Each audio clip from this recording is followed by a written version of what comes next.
Now, there's a really big problem that most modern men seem to not be able to come to terms with, but the fact is, like, what is most masculine is not what is most attractive. This is something that modern men are going to have to come to terms with if they actually want real-life dating success, because if you actually look at the men that women choose, it is typically men with a combination of both masculine and some feminine type qualities or traits. This is why most of the time if you wear, let's say, jewelry or accessories as a man, you get much more attention from women. This is why women will typically choose a guy in a bar, let's say, with a low stubble when it comes to beard length versus a guy with a full-on long masculine beard. Like, men need to understand and men need to realize that what is most masculine to you, or what is considered most masculine, does not by default mean that it is most attractive to women. And I think it's really important to make this conclusion for yourself, because you need to really sit back and ask yourself, like, are the beliefs that I hold beliefs that are true? Or is it just beliefs that sound good in theory? Like, are these beliefs that actually work in the real world when it comes to practice? Or is this just my theory and my internal belief? See, here's the thing. Social media doesn't lie. Okay? This is what you gotta understand.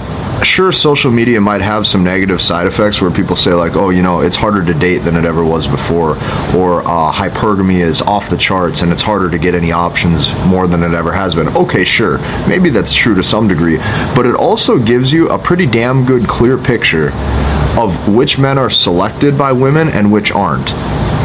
And the men that women are simping for in the DMs, it's not these high-value, stoic, ultra-masculine, like, basically chads, like you like to call it.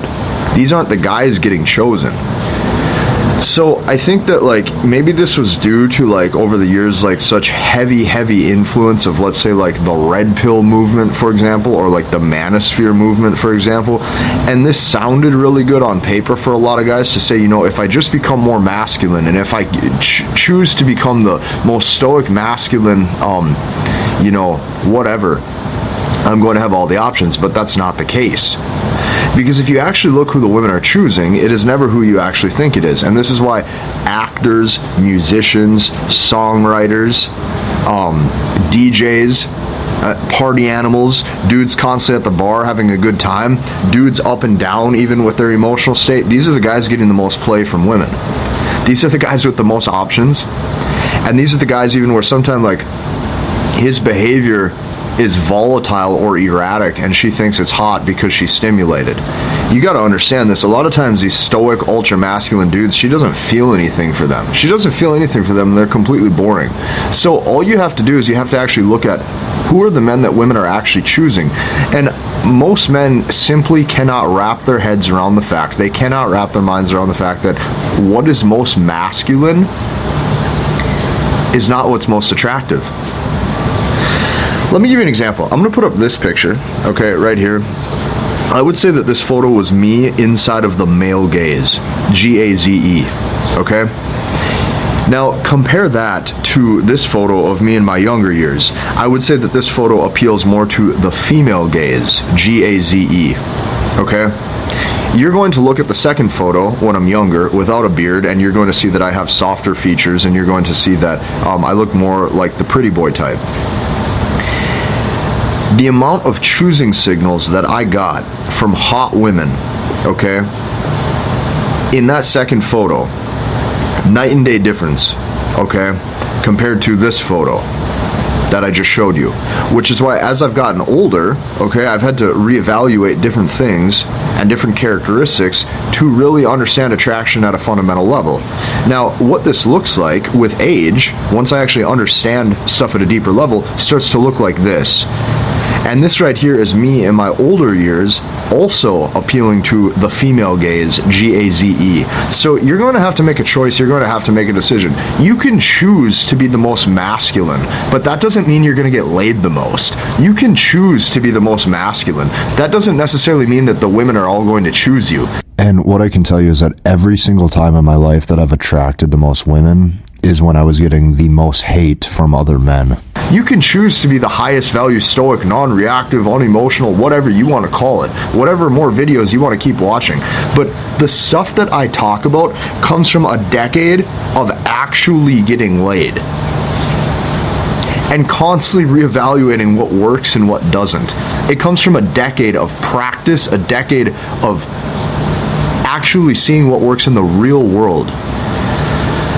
So what you have to understand is, like, just because you maybe hold a belief or you've been influenced by different videos on social media to believe certain things about masculinity, that's cool, but it's like if your life fundamentally hasn't changed at all and you're just sitting behind a computer screen agreeing with stuff and you haven't put anything out into the real world to try and test for yourself, you have absolutely no real world understanding of what works and what doesn't.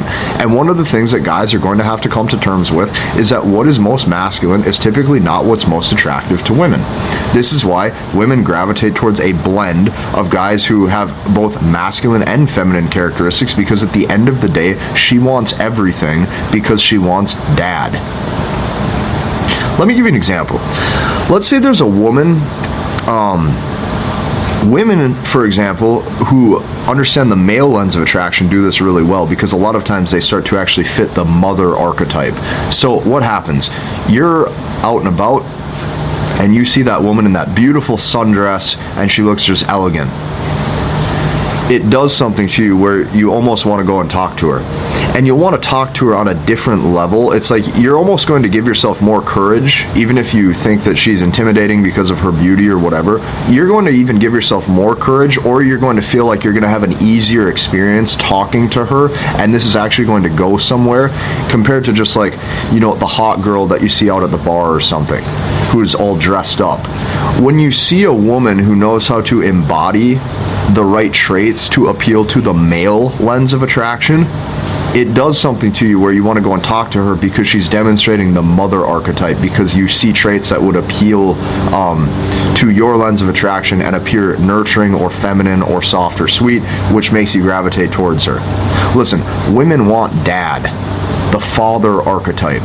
So the dad has to be everything. Sure, the dad has to be stoic and strong at times, but the dad, if he has children, he has to also give the kids a good experience and have fun with them.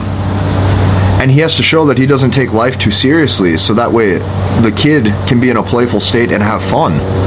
So you as the father archetype, you're going to have to show that you are everything.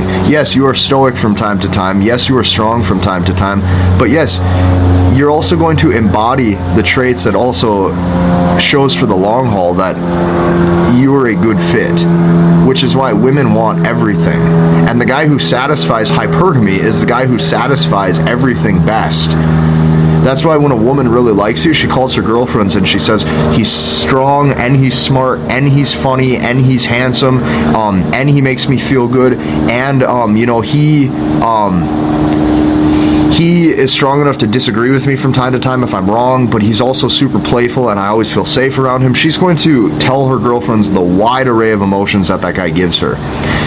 And if you look at the guys who are getting the most choosing signals on social media, the guys who are actually the attractive ones that women are gravitating towards, like, there's two types of guys. There's guys making content talking about all of this theory when it comes to how stoic and manosphere and how red pill they are and how cool they are and how female nature this.